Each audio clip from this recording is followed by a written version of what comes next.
Hello viewers and welcome back to another episode of Social Gaming News. And it's been a long time, but we're back. We've got another interview lined up, and today we're going to be looking at the LB-171, and this is called the LB-171 Max. It's on the workshop now, and we're going to talk to its creator, who is Stormworker. Stormworker, come on in. Good morning. Good morning, good afternoon, whatever time you're watching this. How are you doing? Good. Pretty pleasant today. Thanks for joining me in the Social Gaming Studio.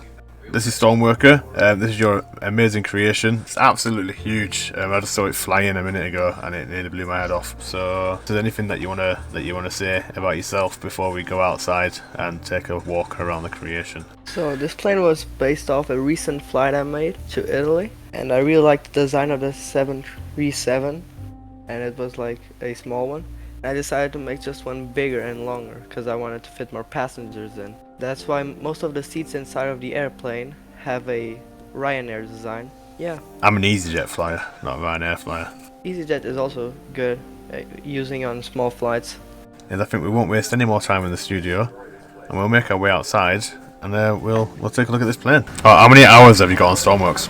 Stormworks about 1,000 because I don't always play Stormworks. I play other games too, but Stormworks is my favorite, so I spend most of my hours playing it. Most of the time I'm working on playing Stormworks. I'm normally designing something to build into the game. Like this plane, I first spent like 2 hours designing the front of it and the rest too. The engines I designed a day earlier to make my other plane. That's the normal 171, and it sometimes takes a lot of time to design the parts of the plane. And it's big, isn't it? It's really long. So I think while we're at the front here, we can take a walk around on the outside. I think if there's anything that you feel like you want to explain while we're walking around, anything that I might miss as the sort of average user, then bring that to my attention. But the first question I'm going to ask is, how long did it take you to build this, if you know? Well, sometimes it takes 3 days, 4 days, but if you already got it planned, it took a lot of time to plan it first, and after the planning it actually was an easy thing to build, but it took a lot of time. The thing that took most time is the nose. I wanted to do it as most aerodynamic as possible and Boeing looking possible. And I also had to edit some XML windows so they could fit perfectly into the vehicle without looking oddly. Same thing that took a little bit more time is also the gear doors. I had to tweak them all the time to make sure they didn't break and didn't cause the gear to get stuck. Yeah, Stormworks has a physics issue sometimes when you're moving things around. And then it just took some time to do the symbols and the drawings, and that's about it. So Luftbayern, where did the name come from? Yeah, I'm from Bayern or Baviera. It's South Germany. You may know the name from Bayern München. It's a very popular football team. I personally don't like football as much, but still. Alright, so do you wanna, is there anything else on the outside that you wanna show us, or is that pretty much? Yeah, so on the outside we got these engines. They're the Schengen 100 engines that I built. These are just some engines with 3 ducted fans in the front, pellet, and then you got the normal jet turbine, the jet combustor, and everything else. It has a pit control so it doesn't overheat when you throttle it up. It's got 2 of these engines, yeah? 2 of these engines. It only needs 2 because I made the engines a little bit overpowered. That's why in my other plane you need to use the engines in a very low RPS, or else it will just propel itself into a infinite pitch up. Nice. 2 more huge landing gear. Yeah, I made this landing gear big because some of my planes were too low to the ground. It was like half a block, and it caused a lot of accidents by landing with the wind, where you keep rolling to the side where the wind is not coming from. And yes, it also got working flaps and spoilers up top. Now I'm looking at the way you've decorated the tail. Yeah, the tail I actually used the Lufthansa symbol, but I tweaked it a bit to look a little bit more simple. so I didn't have to be hours designing it. And I also added this aerodynamic shape, more like instead of the others that's completely up, it's a little bit the back a little, so you can see it starts a little bit at the front, but then it lines up with the APU exhaust. Right, okay, so I think we should go inside. So you can take a look inside. I'll just turn on the lights inside of it. I built this plane out of a way of making it safer for people in first class to have a safer place, and the safer places are at the back of the plane most of the time when you crash it. So the economy class is normally at the front now. Nice. So this is economy class here. Yeah, economy class is up front, least safe place. Each row of doors also has a row of toilets that I detailed with a little bit of time. The second class in the middle has 2 exits in case of emergency, and their seats are reclinable. And first class is you can recline them as much as you want. Oh, these are nice. And then you got the small place. I'm gonna head up here. Also more toilets. Let me try and press one of these buttons. The back is. Oh wait a second. Every single one of these open. Yes, every single one of these emergency doors open, in case you just crash it into the ocean. Plane also has like a little bit of flotation, so it won't sink immediately when falling into the water. Is there a button to make these recline, or are these ones that don't recline? They're already reclined. They just stay like this. If you want to recline your seat as much as you want, you have to go first class and recline them a lot. I would just not recommend reclining it all the way, because you're disturbing the person behind you. And this is the back of the plane. So what about the do we get like a safety announcement? Or seatbelts? Yeah, we can't go on a plane trip without a proper safety announcement. Hello. We will now demonstrate the safety features on this aircraft, and your attention is essential, as these may differ from any aircraft that you've flown on before. In the case of an evacuation, you must move quickly to the closest usable exit, taking absolutely nothing with you. And I mean nothing. All exits are clearly marked and are being pointed out to you now. Please take a moment to locate your nearest exit, bearing in mind this may be behind you. Opening the doors automatically inflates the evacuation slides. If the cabin air supply fails, oxygen will be provided.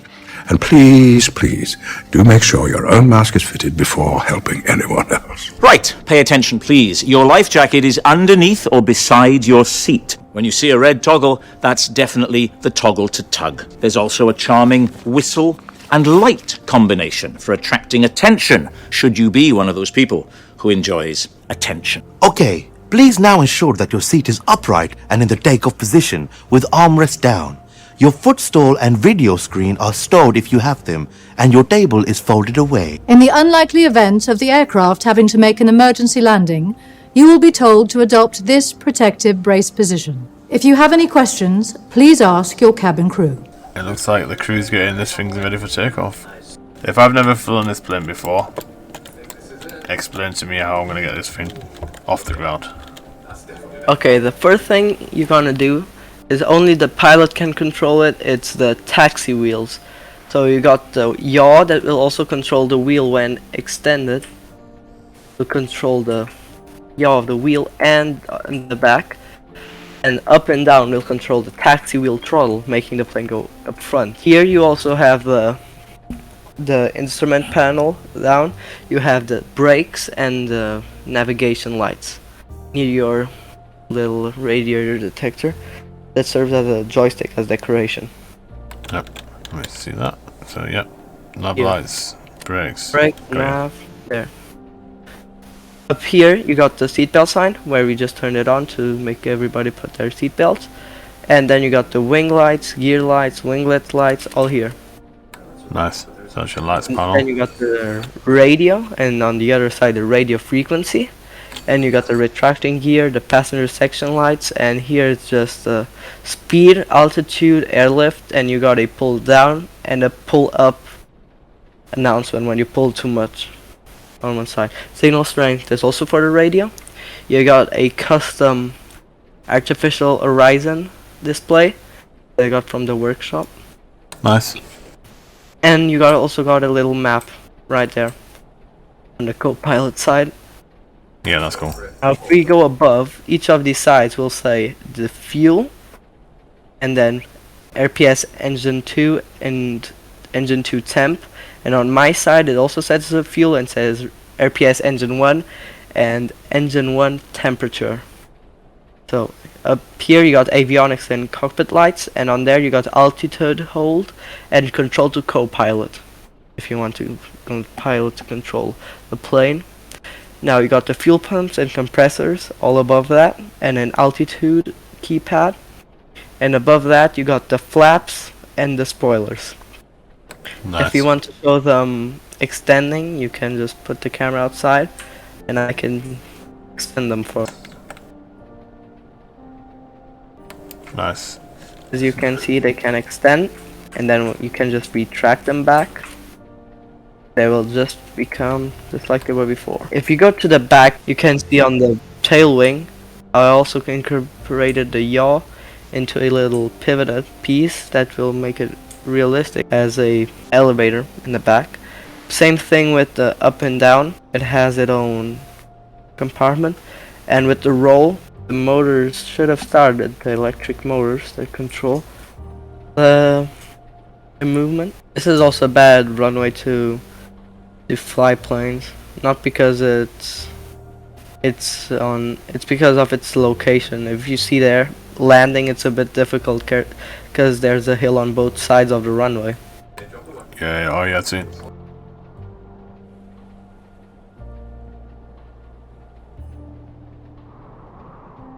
So now that we're preparing ourselves, the first thing you gotta do before anything is start the compressors and fuel pumps without throttling up, so you can keep it from starting off and flying away when you're not on the runway. Yep, so fuel pumps, compressors on engines 1 and 2 are on without any throttle. The throttle here is displayed as RPS because we use a PID, as I said before. Because if it overheats, it's a big problem. The plane is very heavy, so it won't generate much lift with the wing part. One of the most important parts of it, you may want to take off slowly, or if you have very short runway, you may want to take off with a lot of throttle, but then stable it out at 30 RPS, between 30 and 20. I personally use 25, just to be sure. I've just noticed we're going backwards now, so what controls are you using to do forwards and backwards on the wheel? Up and down. Oh, up and down arrows, okay, that's cool.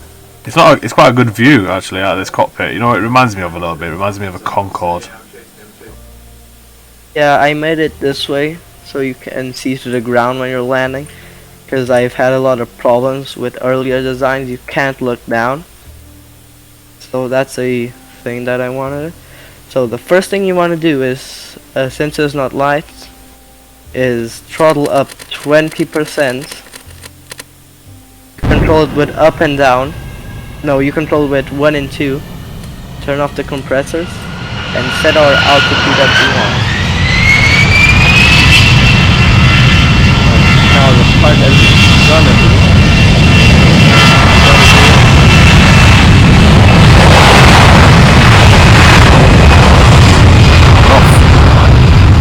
Flies very well, but once you get it in the air,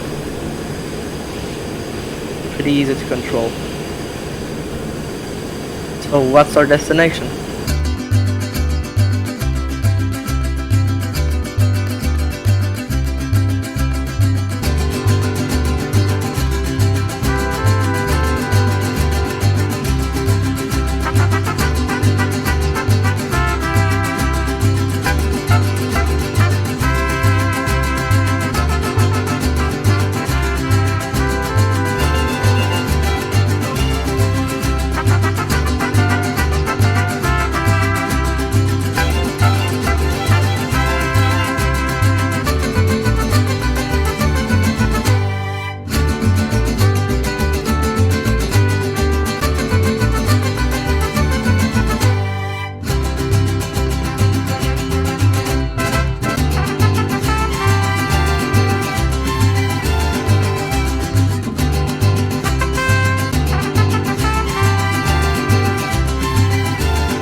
tug again to the runway. So what I'm going to do is... And who puts mountains at going the end down of runways? So what now we're gonna do is we're gonna slow it down slowly and just smooth down the landing.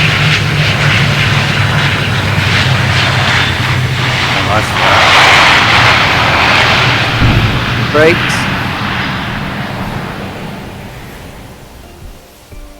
Okay, so that's the end of the vehicle showcase. I'd like to thank Stormworker for showing me around his vehicle. Absolutely fantastic. The flight was smooth, the in-flight entertainment was bang on, and the in-flight meal was just cooked perfectly. I didn't add that in the video, but trust me, I'll give all of it a 4-star. Again, just a reminder, it's the LB-171 Max. It's on the workshop now. I'm also going to put the link in the description, so if you're watching the video, please feel free to subscribe to the plane, give it a like, and if you're really feeling generous, give it an award as well. Stormworker, thank you very much. Is there anything you want to say to the viewers before we go? Fun trying to use this vehicle. I hope you know how to use a add-on editor, because it's a little bit big for a workbench. Or if you have a modded workbench. Well, that's it. Oh, and that's the end of the video. Thank you for watching. If you liked it and you want to see more, remember to like and subscribe. And leave a message in the comments if you want to see Stormworker build some more planes.